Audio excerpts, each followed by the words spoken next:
Assalamualaikum dan hai guys, saya Arif Ismail dan selamat datang ke channel Mobile Jaya. Walaupun saya selalu review gadget, saya jarang pakai smartwatch sebab saya lagi prefer pakai jam biasa. Dan salah satunya masa saya pakai smartwatch adalah waktu saya berlari ataupun nak buat workout. Sebab smartwatch ni selalunya besar, ada bentuk yang tebal, so dia tak berapa nak cantik untuk buat pakai daily. Tapi satu benda yang saya suka dekat smartwatch adalah dia punya fungsi fitness tracker dia. Dan sekarang ni nasib baik dah ada satu solution yang stylish dan kecil je. Dan kalau korang tengok dekat tangan saya ni, saya tengah pakai Samsung Galaxy Ring. Jadi dalam video kali ni kita nak tengok apa kebolehan dan apa lagi kena improve dekat Smart Ring ni. So ini dia pengalaman penggunaan saya untuk Samsung Galaxy Ring.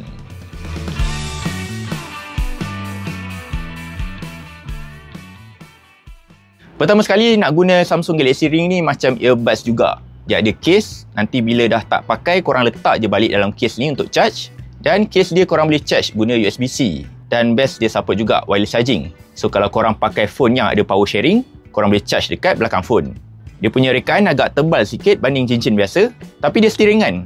Mula-mula pakai je rasa awkward sikit, tapi dalam beberapa ketika macam tu dia akan rasa biasa. Actually Smart Ring ni boleh pakai dekat mana-mana jari, tapi Samsung kata Galaxy Ring ni lebih optimize untuk pakai dekat jari telunjuk kalau nak dapatkan better accuracy. Dekat Smart Ring ni pun ada feature ketahanan air. So nak basuh tangan atau nak bawa mandi, tak jadi masalah sebab dia support IP68 dan 10 ATM. So apa Galaxy Ring ni boleh buat? Basically dia boleh track aktiviti harian korang. Macam kira berapa langkah, heart rate, energy score, sampai stress level pun dia boleh bagi tahu. Tapi bagi saya inilah device yang best untuk sleep tracking sebab dia kecil je dan tak besar macam smartwatch. Dan dia boleh analyse berapa benda penting macam sleep stages, heart rate, blood oxygen dan even skin temperature pun dia boleh detect. Dan bila korang bangun, dia akan bagi tahulah tidur kita okey ke tak, apa yang perlu diperbaiki, terutama dari segi timing waktu tidur tu. Dan paling saya suka fungsi energy score dia yang dia detect berdasarkan berapa lama kita tidur dan seberapa banyak kita bergerak secara harian. So kalau korang rasa badan korang lemah-lemah, maybe energy score korang tu rendah. Jadi fungsi ni dapatlah membantu untuk improvekan lagi tahap kecergasan korang.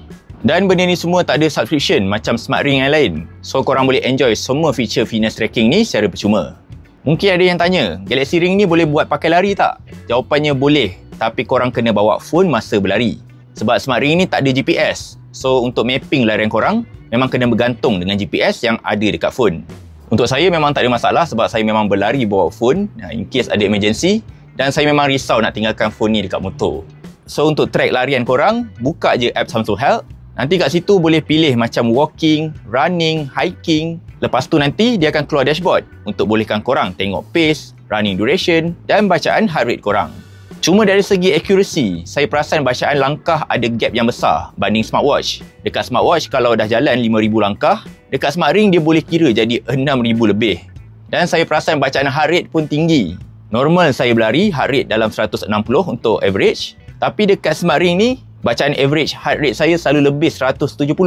So dari segi accuracy tu still kena improve lagi. Dan selain daripada fungsi fitness tracking, Smart Ring ni pun ada fungsi gesture yang korang boleh dismiss alarm. Dan paling best korang boleh jadikan dia remote shutter. So nak ambil gambar dari jauh, just buat gesture saja. Dan kalau Smart Ring ni hilang, korang boleh guna feature Find My Ring yang di-detect guna device Samsung lain untuk bagi tahu last location. Cuma untuk next model, saya harap adalah feature macam ultra wideband ataupun at least bagilah buzzer speaker. Sebab kalau Smart Ring ni hilang dalam kawasan yang terdekat, kalau ada dua feature ni, lagi senanglah nak cari Smart Ring ni. Dan benda yang best pasal Smart Ring ni ialah dia punya battery life. Senang nak dapat dalam 6 hingga 7 hari. So tak adalah nak kena charge hari-hari macam smartwatch. So Galaxy Ring ni untuk siapa? Bagi saya device ni lebih sesuai untuk orang yang pakai jam biasa tapi still nak feature macam casual fitness tracking. Dan dalam masa yang sama ada bajet lebih sebab harga Galaxy Ring ni agak premium iaitu RM2,099. Galaxy Ring ni ada 3 pilihan warna macam black, silver dan gold. Korang boleh pilih saiz jari dari 5 hingga 14 yang korang boleh dapatkan Galaxy Ring ni melalui official Samsung Store yang berhampiran. Jadi sekian sahaja daripada saya, Arif Ismail, untuk pengalaman penggunaan Samsung Galaxy Ring ni. Jadi bagi korang yang ada sebarang soalan, cadangan ataupun apa jua pertanyaan, korang boleh kemukakan kepada saya melalui ruang komen di bahagian bawah ini. Sehingga kita berjumpa lagi di lain hari dan waktu. Assalamualaikum dan bye-bye.